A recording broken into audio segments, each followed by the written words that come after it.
मंच पर मौजूद सभा के सभापति साहब, हमारे हरदिल अजीज उम्मीदवार जनाब प्रदीप भट्टाचार्य जी और यहाँ पर मौजूद हमारे सभी वाम कांग्रेस के लीडर।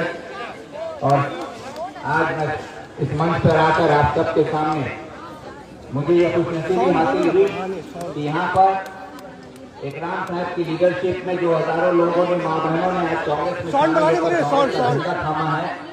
मैं कांग्रेस पार्टी की तरफ से इकराम भाई के साथ ज्वाइन करने वाले तमाम लोगों का स्वागत करता हूँ और साथ ही साथ आज इस चुनाव की सभा में आज कलकत्ता से आप लोगों के बीच में खड़े होकर कुछ बातें करने का मौका मिला। इसके लिए मैं आज कांग्रेस के हमारे हरदिल उम्मीदवार जनाब प्रदीप भट्टाचार्य जी का शुक्रिया अदा करता हूँ। उनके चुनाव के प्रचार में मुझे बुलाकर कुछ बोलने का मौका देकर मेरी इज्जत अफजाई की गई है। मैं नॉर्थ बंगाल का उत्तर दिनाजपुर जिला के रायगंज लोकसभा से वाम कांग्रेस वोट का कांग्रेस का उम्मीदवार के तौर पर मैं चुनाव लड़ा हूं। दूसरे चरण में मेरा चुनाव हुआ 26 तारीख को और इंशाल्लाह आप लोगों की दुआ रहे तो 4 तारीख को हम लोग जश्न मनाते हुए वहां से निकलेंगे। आज का ये जो चुनाव का माहौल है, इस चुनाव में आपके सामने मुख्तलिफ पार्टियां आएंगी, अपनी अपनी बात रखेंगी, अपने हक में वोट मांगेंगी। जमहूरियत है, हर किसी को ये हक है कि वो आपसे आकर अपनी बात कहे और आपसे अपना वोट मांगे। ये इख्तियार हर किसी को है। लेकिन आज सवाल ये है कि ये जो चुनाव है 2024 लोकसभा का, जिस हक से आज आपके पास मुख्तलिफ पार्टियों के लोग आकर आपके गांव में, आपकी गलियों में, आपके घरों में जाकर अपने लिए वोट मांगते हैं, क्योंकि आज जमहूरियत है इसलिए वो आपके घर जा सकते हैं, आपसे वोट मांग सकते हैं, आपके नुक्कड़ पर खड़े होकर सभा कर सकते हैं। आज सवाल यही है कि आज हमारे जमहूरियत को खतरा है, आज जमहूरियत को बचाने की लड़ाई है। अगर ये चुनाव 2024 का अगर नरेंद्र मोदी के हक में चला गया तो यकीन मानिए कि 2024 ही आखिरी चुनाव होगा, आपकी जमहूरियत का कत्ल यही होगा। अगर जमहूरियत को बचाना है तो आपको इकट्ठा होने की जरूरत है, इत्तेहाद की जरूरत है। और जमहूरियत को बचाने के लिए, देश के संविधान को बचाने के लिए, हमें बचाने के लिए, देश को बचाने के लिए हम सबको एक होकर राहुल गांधी के नारे के साथ, जो राहुल गांधी ने कहा है भारत जोड़ो यात्रा में कि नफरत फैलाने वालों के खिलाफ, कि नफरत के बाजार में मैं मोहब्बत की दुकान लगाने आया हूं, तो ये मोहब्बत की दुकान लगाने के लिए आपके गलियों में कहीं पर एक शटर उठाकर दुकान नहीं खोली जाएगी। आपके मोहल्ले में किसी शटर को उठाकर आप दुकान खोलकर नहीं बैठेंगे। अगर आपको नफरत के खिलाफ मोहब्बत की दुकान खोलनी है तो आपका मोहब्बत का दुकान का खोलने का काम हमारे उम्मीदवार प्रदीप भट्टाचार्य के जरिए होगा। उनको अगर आप यहां से जिताकर भेजते हैं तो नफरत के बाजार में, आपके कलकत्ता उत्तर में मोहब्बत की दुकान खुल जाएगी और उसका जिम्मेदार, उसका हकदार आप होंगे और उस दुकान का पहरेदार हमारे प्रदीप भट्टाचार्य होंगे, जो नफरत के बाजार में मोहब्बत का पैगाम फैलाएंगे। इसीलिए मैं आप लोगों के सामने ये कहना चाहता हूं कि मैं खुद चुनाव लड़कर आया हूं और मैंने देखा है कि किस तरह से बीजेपी के लोगों ने हमारे इलाके में नफरत फैलाकर फिरका परस्त ताकतों को मजबूत करने का काम किया है। आज बीजेपी के पास कोई मुद्दा नहीं है। आप अगर बीजेपी का मैनिफेस्टो देखें तो जिस बीजेपी पार्टी ने अपना मैनिफेस्टो बनाया था 2014 में कि अगर मोदी की सरकार आएगी तो अच्छे दिन आएंगे, 2 करोड़ नौकरियां होंगी, काला धन वापिस आएगा, ये तमाम 15 लाख रुपए आपके खाते में आएगा। इन तमाम चीजों को बाद में चुनावी जुमला कहकर इनको खत्म कर दिया गया और आज इनके पास कोई मुद्दा नहीं। आज उनसे पूछिए 15 लाख रुपए कहां गए, कोई जवाब नहीं है। अगर आप पूछिएगा 15 लाख रुपया कहां गए तो बोलेंगे राम मंदिर बनाया है। आप अगर कहेंगे 2 करोड़ नौकरी कहां गई तो बोलेंगे पाकिस्तान में सर्जिकल स्ट्राइक हो रहा है। आज अगर आप उनसे अपने हक और हुकूक की बात करेंगे, किसान अपने फसल की कीमत मांगेगा, आज गरीब अपना हक मांगेगा, मजदूर अपना मेहनत का पैसा मांगेगा, तो आज उनके पास कोई जवाब नहीं है। वो क्या कहेंगे कि हमने राम मंदिर बनाया है, अभी काशी मथुरा बाकी है। और इन्हीं मुद्दों में हमें उलझा के रख दिया जाता है। और उसके बाद भी जब लोग सवाल उठाते हैं तो उनको डराने के लिए CAA लाया जाता है ताकि आप डर जाएं, आपको को घबराया हार्ट में मुब्तला कर दिया जाए ताकि आप घबराते रहें, डरते रहें और आप ये सोचते रहें कि ये CAA हो गया तो हम अब हिंदुस्तान में रह पाएंगे या नहीं, हमारे घर में हम अपने बच्चों के साथ रह पाएंगे या नहीं, हमारा इस मुल्क में हक रहेगा या नहीं। ये डर आपको सताया जा रहा है ताकि आप घबराहट में बाकी परेशानियों को भूल जाएं, आप 2 करोड़ नौकरी भूल जाएं, 15 लाख रुपया भूल जाएं, बेरोजगारी के मार से आप गुजर रहे हैं उसको भूल जाएं, महंगाई की मार आप पर पड़ रही है उसको आप भूल जाएं।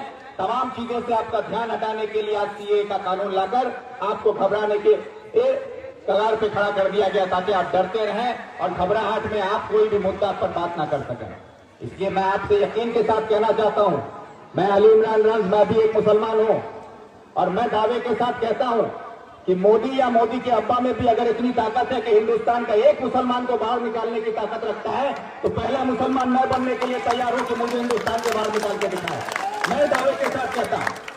और जो मोदी साहब ये कहते हैं, अमित शाह कहते हैं कि मुसलमान जो पाकिस्तान, ये नारा चलता है, बड़े शर्म की बात है कि हम जिस मुल्क में है ये जमहूरियत है, यहां पर हमारे मुल्क में सेकुलरिज्म है, हर मजहब को यहां पर रहने का हक है, संविधान हमें ये इख्तियार देता है और ये इख्तियार हमको हमारे देश का संविधान ने दिया है, जो बाबा साहेब अम्बेडकर साहब के बनाए हुए संविधान के जरिए आज हिंदुस्तान में हर मजहब के लोगों को जीने का हक है, अपने मजहब को मानने का हक है। और आज हमें नारा सुनना पड़ता है कि मुसलमान जाओ पाकिस्तान या जाओ कब्रिस्तान। अरे मैं सवाल करता हूं मोदी जी से कि आपको पता नहीं है कि पाकिस्तान की कुल आबादी 15 करोड़ है और हिंदुस्तान में मुसलमानों की आबादी 50 करोड़ है। मेरी बात को समझने की कोशिश कीजिएगा कि पाकिस्तान की आबादी 15 करोड़ है और हमारे मुल्क में मुसलमानों की आबादी 50 करोड़ है। अगर 50 करोड़ मुसलमान पाकिस्तान पहुंच जाए तो पाकिस्तान का प्रधानमंत्री और इमरान खान नहीं बनेगा, अली इमरान रंज बनेगा। तो ये मैं इसलिए कह रहा हूं कि कोई भी मुल्क आपको अपने मुल्क में अपने तादाद से ज्यादा लोगों को दाखिल होने नहीं देगा। अगर आपके घर में 2 कमरे का मकान है तो आप ज्यादा से ज्यादा अपने घर में 2 मेहमानों को जगह दे सकते हैं, वो भी 3 दिन से ज्यादा नहीं रख पाएंगे। और यहां अगर आपका मकान 2 कमरे का है, वहां पे 200 लोग आना चाहें आप घुसने दीजिएगा। तो वही हाल है कि कोई भी मुल्क जिसका नाम लिया जाता है बांग्लादेश, पाकिस्तान, अफगानिस्तान, इन तमाम मुल्कों की आबादी हमारे मुल्क से बहुत कम है।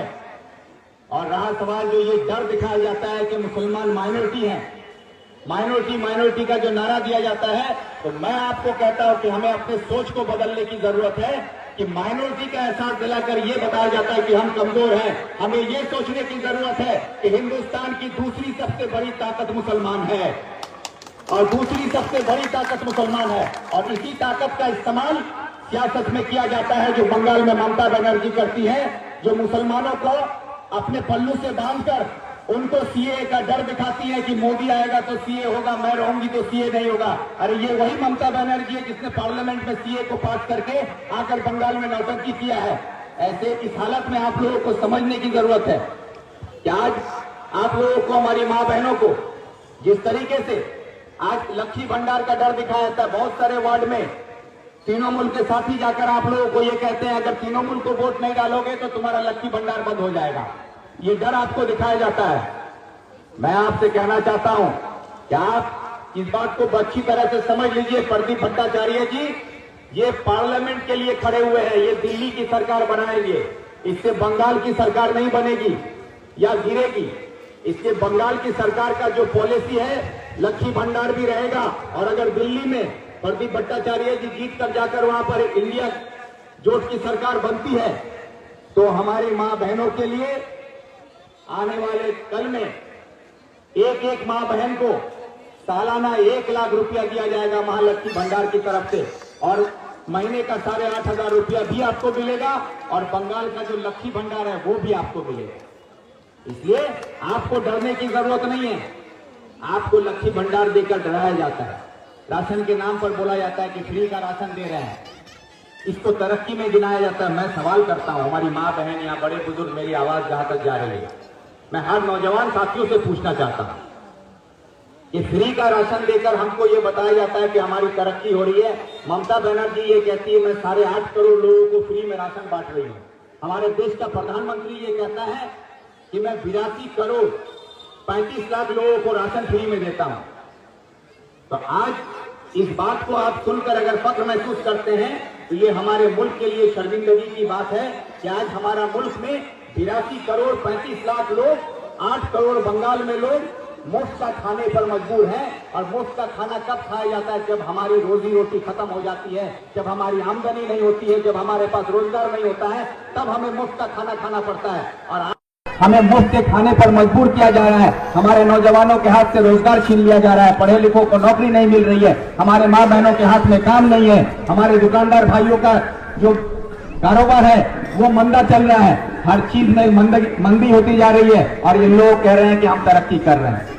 तो इसलिए मैं आपसे एक अपील करता हूँ, एक छोटी सी बात, क्योंकि वक्त की कमी है, मैं ज्यादा वक्त न लेते हुए अपनी बात को एक कहानी के तौर पर आपको सुनाता हूँ। ये जो लक्ष्मी भंडार, सबूत साथी, रूपोश्री, इन सब के फ्री का राशन, ये सारा जो कहानी है ना, ये कहानी के तौर पर आप सुनेंगे तो 1 मिनट में कहानी खत्म करता हूं। कि आपको एक पता है कि एक बंगाल में एक मशहूर चोर था, चलिए उसका नाम लालू रख देते हैं। ये लालू चोर बंगाल का बहुत मशहूर चोर था।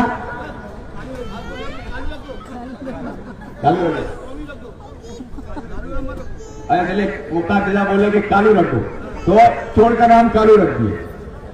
तो ये कालू चोर अपने फितरत से मजबूर था, उसको चोरी करने की आदत थी। एक दिन आपके अलीमुद्दीन स्टेट में एक मिनी बस रुकी और बस से जब पैसेंजर उतरने लगे तो ये कालू चोर गया, एक पैसेंजर के जेब में 5000 रुपया था, सारा पैसा चोरी कर लिया। और पैसा चोरी करके बगल वाली चाय की दुकान में बैठकर चाय पीने लगा। और जिसका पैसा चोरी हुआ वो पैसा लेकर देखा नहीं है, वो बेचारा परेशान हो गया, रोने लगा, चीखने लगा, चिल्लाने लगा कि मेरा 5000 रुपया चोरी हो गया, बच्चे का दवा लेना था, घर का सामान लेना था, मुझे घर वापस जाना है, मैं क्या करूंगा। आसपास में लोग जमा हो गए, उसको देखने लगे, सुनने लगे। वो बेचारा रोता रहा और बगल वाली चाय की दुकान में बैठकर कालू चोर देखता रहा। थोड़ी देर तक ये सिलसिला चलते रहा। कुछ देर बाद कालू चोर उठकर उसी आदमी के पास गया जिसका पैसा चोरी किया था। जाकर उससे पूछता है क्या बात है, क्यों रो रहे हैं? तो वो बेचारा रोते हुए बोला मेरा पैसा चोरी हो गया, मेरे जेब में 5000 रुपया था, बेटा का दवा लेना था, घर का सामान लेना था, घर वापस जाना है, अब मैं क्या करूंगा। तो कालू चोर ने कहा घबराओ मत, मैं हूं ना। वो अपनी जेब में हाथ डाला और 500 रुपया निकाल के उस आदमी को दे दिया। वो आदमी 500 रुपया लेके सोचने लगा कि मैं इतनी देर से रो रहा हूँ, चीख रहा हूँ, इतने लोग मुझे देख रहे हैं, सुन रहे हैं, किसी ने मेरी मदद नहीं की। ये कालू जो आदमी है ये बहुत अच्छा आदमी है, इसने मुझे 500 रुपया देके मदद किया। और वो बेचारा 500 रुपया लिया, उसको दुआ दिया और चला गया। ये कहानी से आपको मैं जो बताना चाहता हूँ, ये कालू चोर आपका 5000 रुपया चोरी करके 500 रुपया देकर दुआ लेके जाता है। तो ये कालू चोर और कोई नहीं है, ये कालू चोर बंगाल में ममता बनर्जी है और देश में मोदी है, जो आप ही का पैसा चोरी करता है, आप ही को 500 रुपया लक्ष्मी भंडार देता है और आपका वोट लेके चला जाता है। ऐसे चोरों के खिलाफ ये लड़ाई है। इसलिए हमारी माँ बहनों से मेरा ये अपील है कि आप अपना फैसला कांग्रेस के हक में लेकर हमारे उम्मीदवार प्रदीप भट्टाचार्य जी, जो कि काबिल है, तालीम याफ्ता है, हमारे इलाके के इसी कलकत्ता शहर में उन्होंने काफी नौजवानों को तालीम देकर आज इस लायक बनाया है कि वो अपना सर उठाकर समाज में खड़े हो सके। और दूसरी तरफ तृणमूल का उम्मीदवार है जिनके ऊपर नारदा का केस चल रहा है, जिनके ऊपर शारदा का केस चल रहा है, जो जेल में रह चुके हैं। ऐसे लोगों को आप अपने समाज का नुमाइंदा बनाएंगे, कोई देश पार्टी बदल के भाग रहा है। इसलिए मैं आप सबसे यही कहूंगा कि अपना कीमती वोट कांग्रेस के हाथ में देकर मोहब्बत की दुकान को खोलने का काम आप लोग के हाथों से हो। यही कहते हुए मैं अपनी बात खत्म करते हुए सबका शुक्रिया अदा करता हूं। सबको मेरे तरफ से अस्सलाम वालेकुम।